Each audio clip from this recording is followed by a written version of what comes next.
오늘 하나님께서 우리에게 주시는 말씀은 고린도전서 15장 10절에서 22절 말씀입니다. 고린도전서 15장 10절에서 22절까지의 말씀, 신약 성경 282페이지입니다. 교독하시겠습니다. 그러나 내가 나 된 것은 하나님의 은혜로 된 것이니 내게 주신 그의 은혜가 헛되지 아니하여 내가 모든 사도보다 더 많이 수고하였으나 내가 한 것이 아니요 오직 나와 함께 하신 하나님의 은혜로라. 그러므로 나는 그리스도께서 죽은 자 가운데서 다시 살아나셨다 전파되었거늘 너희 중에서 어떤 사람들은 어찌하여 죽은 자 가운데서 부활이 없다 하느냐.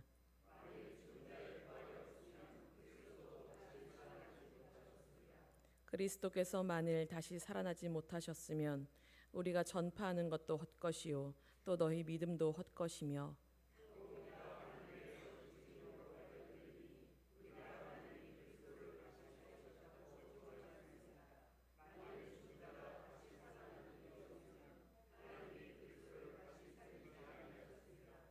만일 죽은 자가 다시 살아나는 일이 없으면 그리스도도 다시 살아나신 일이 없었을 터이요.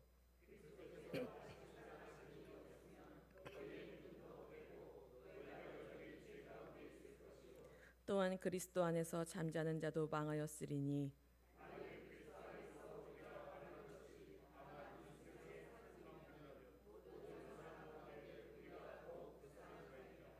그러나 이제 그리스도께서 죽은 자 가운데서 다시 살아나사 잠자는 자들의 첫 열매가 되셨도다.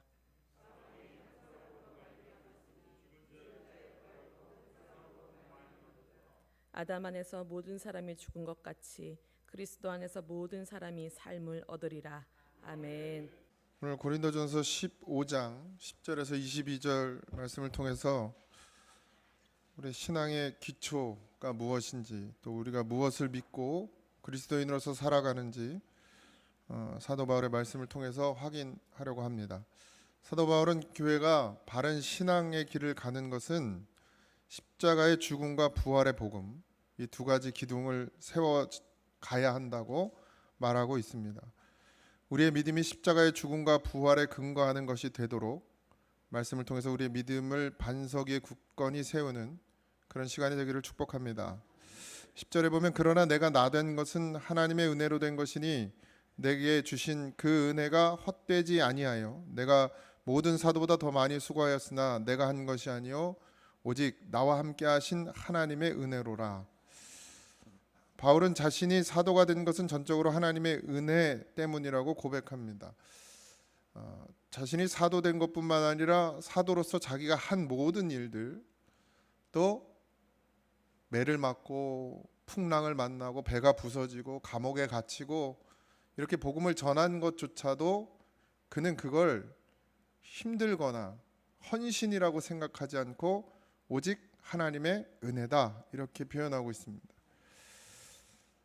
예수 믿는 것뿐만 아니라 예수 믿으면서 우리가 이 땅을 살아가며 세상의 눈으로 봤을 때 손해 보는 것 같은 뭐 시간을 드리고 물질을 드리고 내 힘을 드리고 세상 사람들은 전혀 이해하지 못하는 그 모든 행위들이 사실은 우리의 노력이나 우리의 공로가 아니라 다 하나님의 은혜라는 걸 잊지 마시기 바랍니다. 그러니 하나님 앞에 예물을 드려도 자랑할 것이 없고 하나님 앞에 내가 시간을 들여도 자랑할 것이 없고 내가 하나님 앞에 힘을 썼어도 자랑할 것이 없어요.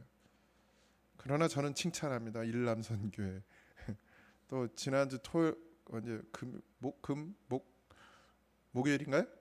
네, 금요일 날 오셔서 그냥 또 이 교회 그 풀들을 다 자르고 그냥 연산홍이 어디서 날라왔는지 넝쿨들이 왜 이렇게 올해는 특히 유독 더 그렇게 넝쿨들을 그냥 연산홍을 다 싸고 있던데 그걸 다 걷어내고 또 그리고 우리 최수영 권사님 또 이남선교회 또 뭐 우리 김학래 원사님 그냥 주중에 계속 와서 나무 자르고 풀 뽑고 또 이남선교회 또 우리 오셔서 어제도 또 그 자른 나무 다 치우고 전 칭찬합니다. 그러나 그것도 내 공로가 아니고 내 자랑이 될 것이 아니라 이렇게 할 수 있는 것조차도 하나님의 은혜다라는 사실 잊지 마시기 바랍니다. 그러나 내가 나 된 것은 하나님의 은혜로 된 것이니, 이게 바울의 고백이죠. 이 구절은 우리의 신앙생활의 기초가 무엇인지 분명하게 말해줍니다. 우리는 하나님의 은혜로 오늘을 살아갑니다. 바울은 이전에 교회를 박해하던 자였어요. 그리스도의 원수와도 같았죠. 그러나 그가 사도가 되어 복음을 전하는 자로 변화된 것은 오직 하나님의 은혜입니다. 우리 역시 마찬가지입니다. 우리의 삶 속에서 내가 무엇을 이루었다는 교만이 아니라 하나님의 은혜로 내가 지금 이 자리에 있음을 고백해야 합니다.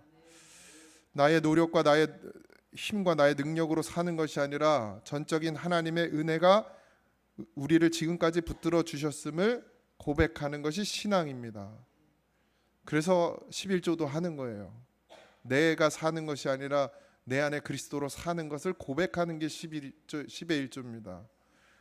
30배, 60배, 100배의 복을 받는 게 11조가 아니라 하나님의 전적인 은혜로 내가 살고 있음을 고백하는 게 10의 1이에요. 그런 믿음이 되길 소망합니다. 12절, 그리스도께서 죽은 자 가운데서 다시 살아나셨다고 전파되었거늘 너희 중에서 어떤 사람들은 어찌하여 죽은 자 가운데서 부활이 없다 하느냐. 교회가 무엇에 기초하고 있는지 확실하게 세우면 교회는 단순해집니다. 지난주에도 말씀드렸죠. 교회는 단순해야 돼요. 진리는 정말 단순하죠. 복잡하지 않습니다. 신학은 엄청 복잡해요.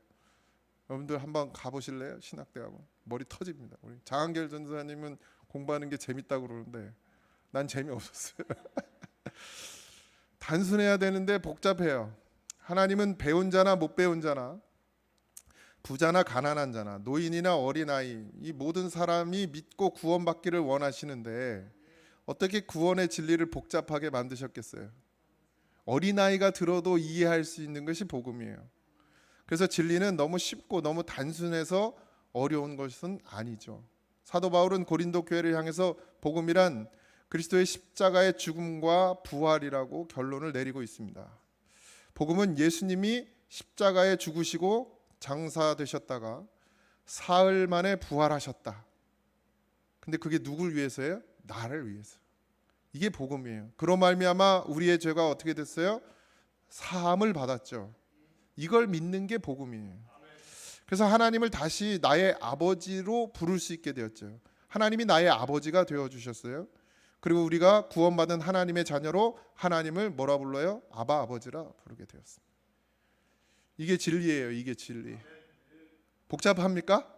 아주 간단합니다. 단순해요. 바울은 주님의 십자가의 죽음과 부활이라는 복음의 핵심 때문에 많은 사람들과 부딪히게 되었던 것입니다. 바울 역시 사울이었을 때 부활하신 예수님을 믿는다는 사람들을 잡으러 다녔죠. 그래서 다메섹까지 가다가 그 부활하신 주님을 만났으니까 부인할 수가 없는 거예요. 예수님의 목소리도 들었죠. 왜 나를 박해하느냐? 왜 나를 핍박하느냐? 그랬더니 누구신데 그런 말씀을 하십니까? 내가 박해하는 예수다. 네가 핍박하는 예수다. 분명히 들었어요. 그러니까 부인할 수가 없습니다. 이 시대에 뭐 지금 과학, 의학 얼마나 발달했어요. 그런 시대인데 부활을 말하고 그걸 믿습니까? 사람들이 미련하다고 생각하지. 사람이 어떻게 다시 살아? 죽은 사람이. 의학적으로 죽으면 다시는 못 살아나는 거라 그렇게 말하죠. 십자가에 죽은 것은, 십자가에 죽는 건 그럴 수 있다 치지만 왜? 십자가에 죽을 수 있잖아요. 그것도 어렵지만. 근데 다시 살아나셨다는 건 도무지 믿어지지 않는 시대죠. 어찌하여 죽은 자 가운데서 부활이 없다 하느냐 이렇게 말하거든요. 지금 고린도 교인들도 어떻게 해요? 원래는 부활을 믿었는데 주님의 십자가와 부활을 믿었단 말이에요. 그런데 부활을 믿지 못하는 지경에 이르게 됐다는 거예요. 일부가. 부활신앙이란 신앙의 기초죠. 신앙의 전부예요. 이걸 버렸다는 거예요. 지금 고린도 교회 성도들 중에 누군가는. 지금 우리도 사실 그냥 교회를 왔다 갔다 하니까 그러지만 여러분들 진짜 부활의 신앙이 여러분들에게 있습니까? 죽은 자가 다시 살아나는 거. 예수 그리스도께서 십자가에 죽으시고 부활하셨다. 다시 살아나셨다. 그걸 믿는 확고한 믿음이 여러분들에게 있습니까? 그러면 흔들릴 수가 없어요. 그러면 뭐 목사님이 무슨 말을 해도 시험에 들 일이 없어요. 부활의 신앙이 있다면. 14절 그리스도께서 만일 다시 살아나지 못하셨으면 우리가 전파하는 것이 헛것이요 또 너희 믿음도 헛것이며. 그러니까 예수님의 부활을 말하지 않는다면 우리가 지금 믿는 믿음은 아무것도 아니고 헛거라는 거예요. 그럼 너희들은 왜 도대체 믿냐? 부활을 믿지 않는데. 그리스도께서 만일 다시 살아나지 못하셨으면, 이게 부활이 없다는 얘기죠. 우리가 전파하는 것이 헛것이다. 이거 뭐예요? 복음이 헛됐다는 거예요. 우리가 전하고 믿는 것이 헛되다는 거예요. 우리가 죄 사함 받고 다시 살아나서 영원한 하나님의 나라에 들어간다. 하나님의 자녀가 된다. 이것이 다 헛된 것이라는 거예요. 이루어질 수 없는 일이라는 거예요. 뭐가 없으면, 예수님의 부활이 없으면. 너희 믿는 것도 헛것이다. 아무 의미 없다는 거예요, 믿음이.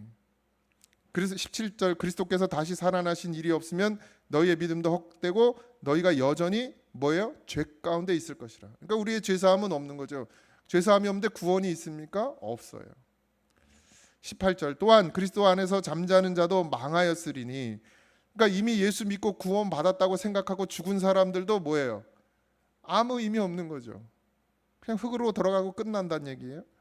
만일 그리스도 안에서 우리가 바라는 것이 다만 이 세상의 삶뿐이면 모든 사람 가운데 우리가 더욱 불쌍한 자이더라. 이게 무슨 말? 제가 가끔 말씀드리죠. 뭐하러 교회 나오세요? 뭐하러?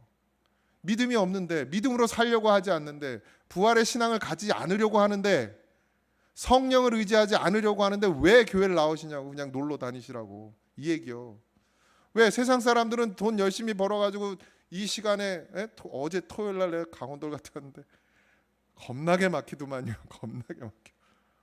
뭐 이렇게 놀러를 가는지 벌초를 가는지 뭐 하여튼 토요일부터 그냥 고속도로 여기저기 뭐 서해안도 막히고 동해안도 영동도 막히고 뭐 다 막혀.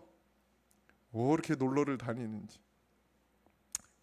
근데 우리가 복음이 헛된 것이면, 믿음이 헛된 것이면 우리가 무얼라 이 시간에 여기 앉아서 시간을 보내고 있습니까? 차라리 보따리 싸서 놀러 가지.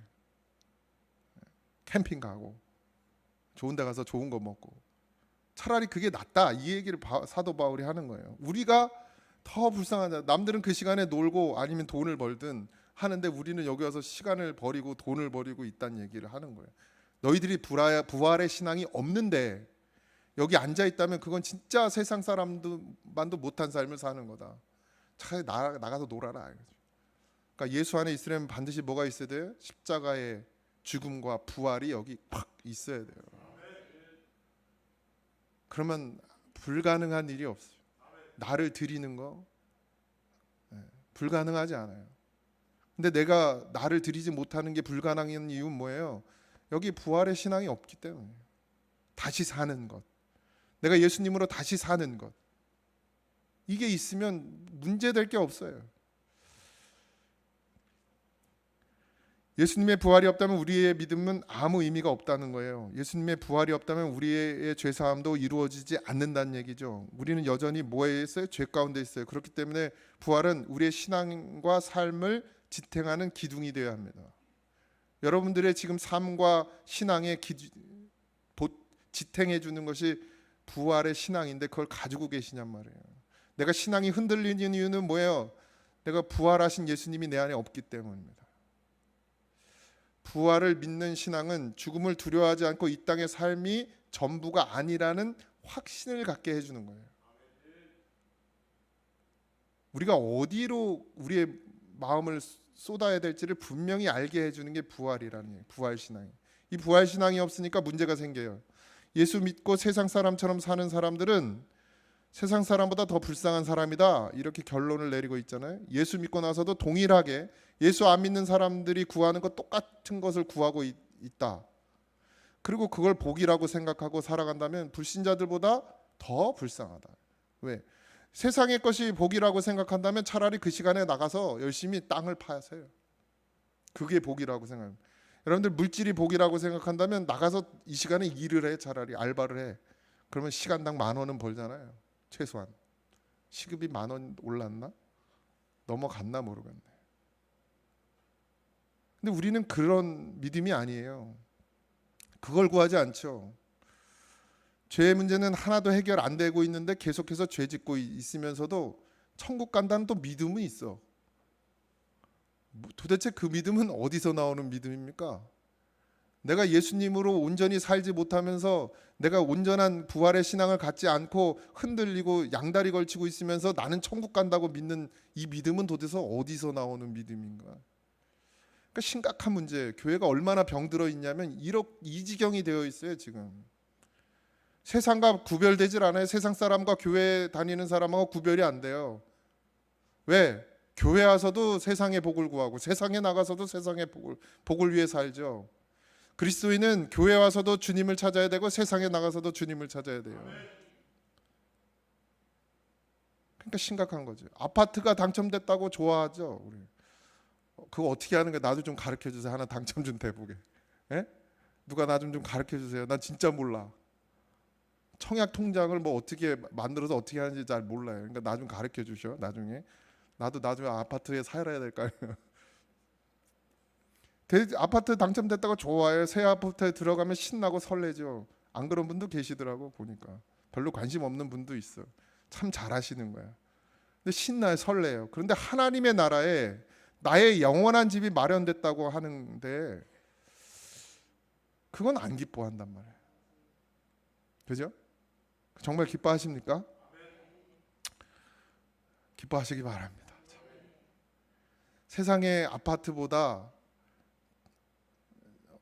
우리나라에서 제일 비싼 아파트가 얼마인지는 모르겠지만 서울에 뭐 아파트 뭐 몇 평 되지도 않는데 막 30억 40억씩 한다는데 그런 거 내 아파트 되면 막 좋아가지고 난리 부르스를 치겠지만 하나님의 나라에 그 30억 40억 100억을 들여도 살 수 없는 내 집이 예수의 보혈의 피로 마련됐다고 하는데 우리 정말 그걸 기뻐하고 그것을 위해서 우리의 삶을 전부 드리는 사람이 얼마나 되냔 말이에요.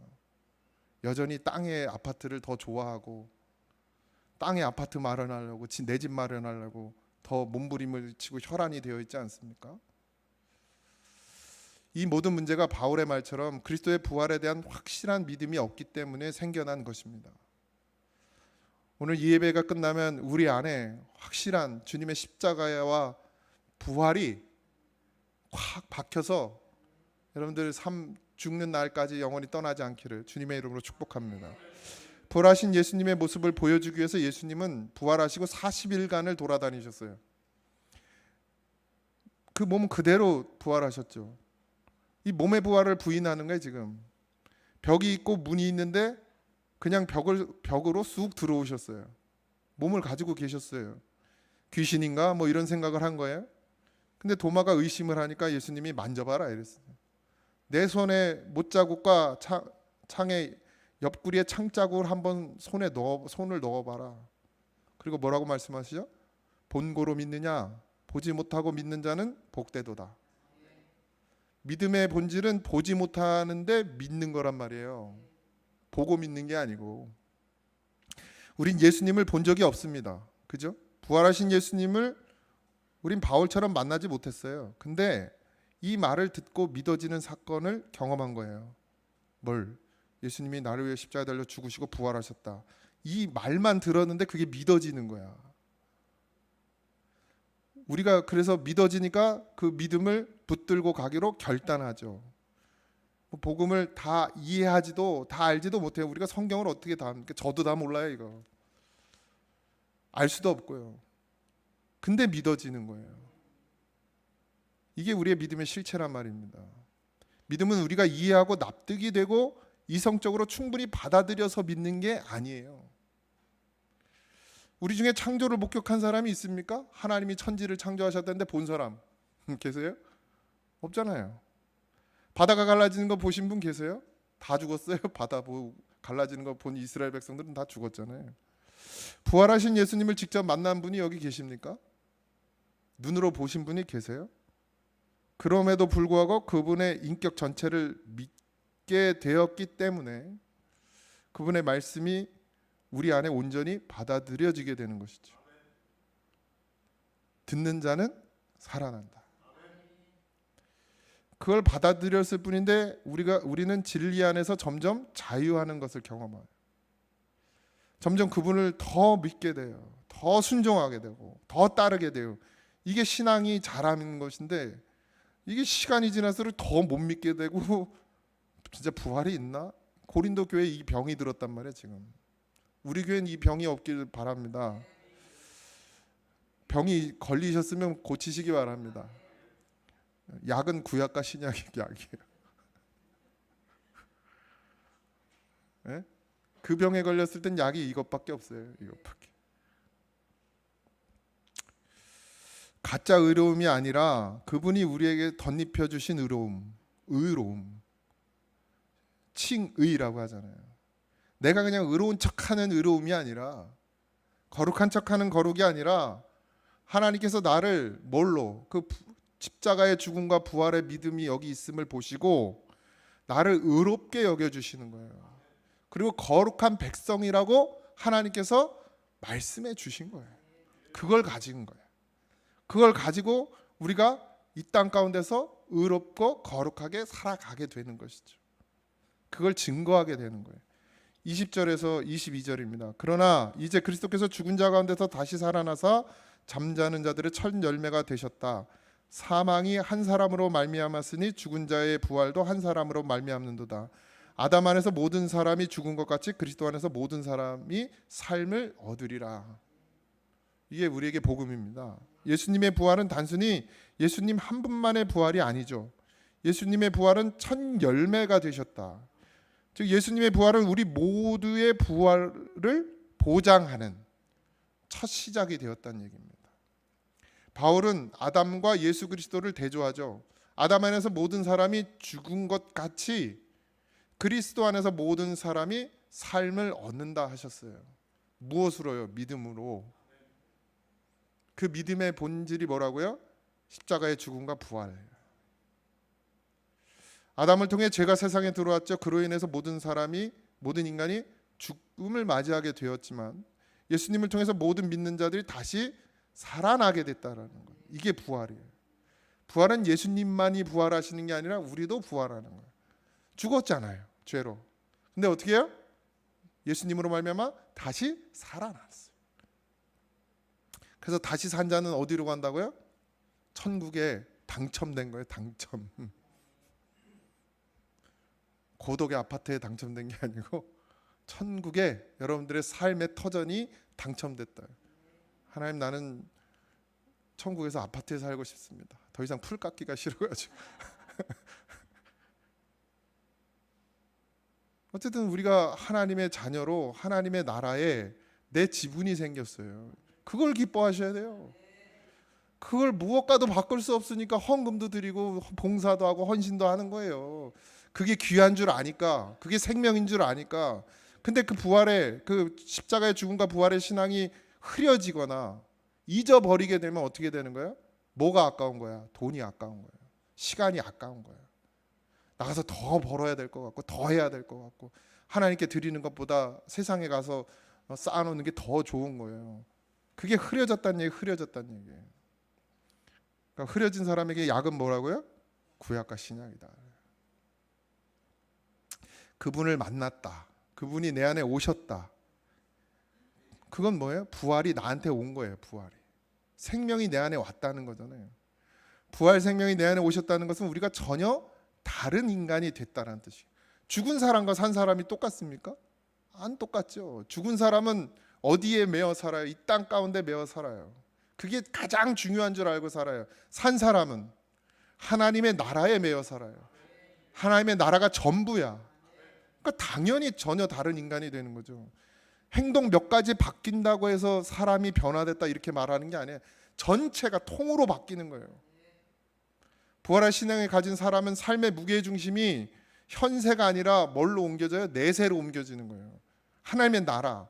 이 세상이 전부인 줄 알고 살던 사람이 영원한 세계를 봤단 말이에요.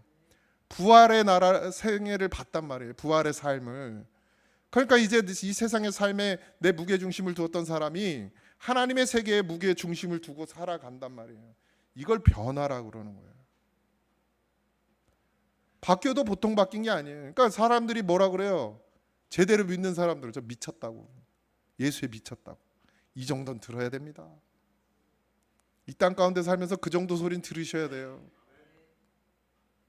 고집불통대라는 얘기가 아니에요. 자기밖에 모르는 사람 되란 얘기 아니에요. 예? 내가 손해보는 줄 알면서도 다 퍼주는 게 미친 거예요. 세상은 그걸 미쳤다고 하죠. 근데 하나님은 잘하였도다 충성된 종아, 이렇게 말씀해 주신다는 거예요. 바뀌어야 됩니다. 완전히 바뀌어야 돼요. 내가 아는 저 사람 맞아? 이 정도는 돼야 돼요. 그게 우리를 부르신 까닭입니다. 하나님이 우리를 부르신 뜻이 뭐예요? 이 땅 가운데 뭘로 살으라고? 그리스도인의 증인으로 살으라고. 그리스도의 증인을 뭘로 증거할 거예요? 우리가 변화된 삶으로 증거하는 거예요. 나를 따라오너라. 내가 너희로 사람을 낚는 어부가 되게 하리라. 그러므로 너희가 가서 모든 민족으로 제자를 삼아 아버지와 아들과 성령의 이름으로 세례를 베푸고 내가 너희에게 분배한 모든 것을 가르쳐 지키게 하라. 이게 하나님 우리에게 주신 하나님의 뜻이에요. 이걸 명령하시고 나서 그냥 부활의 생명을 우리한테 부어주셨잖아요. 그래서 이게 성취가 가능하죠. 근데 우리가 할 것이 없는 것은 내가 세상 끝날까지 너희와 항상 함께 있으리라. 그러니까 하나님이 나와 함께 하시기 때문에 이 모든 게 가능하다는 얘기예요. 그래서 처음에 말했죠. 모든 게 하나님의 은혜라고. 내가 할 수 있는 게 아니라 내 안에 그리스도께서 하게 하심을 입어야 되는, 그 은혜를 입으시는 여러분들이 되길 소망합니다. 우리의 삶이 때로는 어려움과 고통 속에 있을지라도 부활의 소망은 우리가 그리스도 안에서 살아가는 이유를 말씀해 줘요. 그러니까 힘들고 어렵죠. 신앙생활 한다는 게 사실 쉽지는 않죠. 세상 사람들 열심히 벌어서 막 빚 갚고 노후 준비하고 할 때 우린 그 돈을 어디다 갖다 놔야 돼? 하나님 앞에 내드려야 돼요. 그게 쉽습니까? 사실 어렵죠. 그냥 살기도 힘든 빡빡한 세상인데 하나님께 다 드리면서 살려니까 얼마나 힘들겠어요. 근데 해야 된다는 거예요. 그게 우리의 삶의 이유란 말이에요. 우리는 부활의 소망을 가지고 오늘을 살아갈 수 있는 것은 이 땅의 삶이 끝이 아닌 걸 알기 때문에 여기다가 투자할 이유가 하나도 없어요. 어디다 투자해야 돼요? 하나님의 나라에 투자해야 된다. 그래서 불의한 재물을 어떻게 쓰는 거예요? 하나님 나라를 위해서 쓰죠. 그럴 때 지혜로운 종이라고 그랬어요. 예수 그리스도의 부활을 통해서 우리가 영원한 생명을 얻게 됨을 우리가 믿기 때문에 이 일을 가능하게 하는 것입니다. 굳이 왜 와서 내 시간 드리고 내 거 드려서 하나님 앞에 나오냔 말이죠. 그 소망이 없으면 그게 가능하지 않습니다. 우리가 그 소망을 가졌기 때문에 이 일들이 가능해지는 것입니다. 돈을 버는 목적도 바뀌셔야 돼요. 제가 늘 말씀드리죠. 그동안은 나를 위해서 벌었고 내 자녀를 위해서 벌었고 내 노후를 위해서 벌었다고 그러면 이제는 하나님을 위해서 벌어야 됩니다. 그래서 하나님을 위해서 써야 돼요. 안 굶어 죽는다니까요. 하나님이 더 부하게 하시지. 하나님을 위해 써봐요. 하나님이 그냥 꽁으로 다 드시고 그냥 입 싹 닫고 난 몰라라 하시나. 그게 걱정되니까 이거 다 드렸다가는 난 못 먹고 살, 그게 걱정되니까 믿음이 없는 거죠. 믿음이 없으니까 못 드리고 못 드리니까 복도 못 받는 거죠.